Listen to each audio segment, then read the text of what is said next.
உன் மனசுல அவளை ஒரு மிகப்பெரிய பிம்பமா பார்க்குற. அதனால தான் உன்னால அந்த கற்பனைக்கு கூட போக முடியல.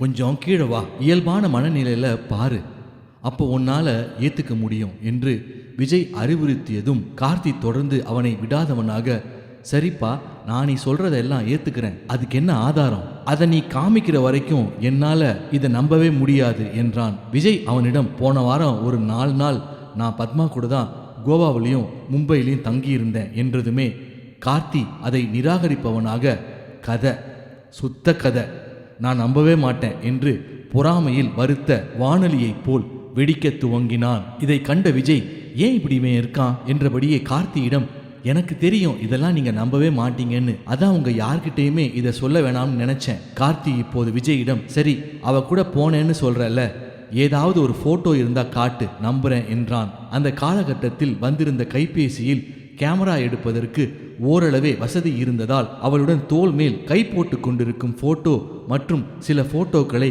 காண்பித்தான். அந்த புகைப்படம் ஓரளவு இருவருடைய படமும் தெரியக்கூடியதாகவே இருந்தது.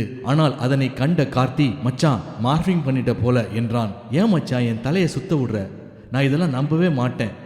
நீ எவன்கிட்டயோ கொடுத்து அவளோட சேர்ந்து இருக்கிற மாதிரி ஜிகினா வேலை பண்ணிட்டு என்கிட்ட காமிக்கிற என்று சிரித்தான். இவன் ஏன் இப்படி இருக்கான் என்று எரிச்சலான விஜய், விடு கழுத, இவன் நம்பனா நம்புறான், நம்பலைனா போறான் என்று அவனிடம், எப்பா சரி, நீ நம்பலையா, ரொம்ப சந்தோஷம், நீ கொஞ்ச நேரம் இரு, நான் போய் குளிச்சுட்டு வந்துடுறேன், அதுக்கு பிறகு நானும் நீயும் போய் மதிய சாப்பாட்டை கொடுத்துட்டு வந்துடுவோம், என்ன சரியா என்றபடி குளிக்கச் சென்றான். இவன் குளிக்கச் சென்றதும் கார்த்தியின் மண்டை பரபரக்க தொடங்கியது. இவன் உண்மை சொல்றானா இல்லைனா புருடா எதுவும் விடுறானா? இவன் சொல்றதையெல்லாம் கேட்கும்போது மண்டை சும்மா கிறுகிறுன்னு சுத்துது.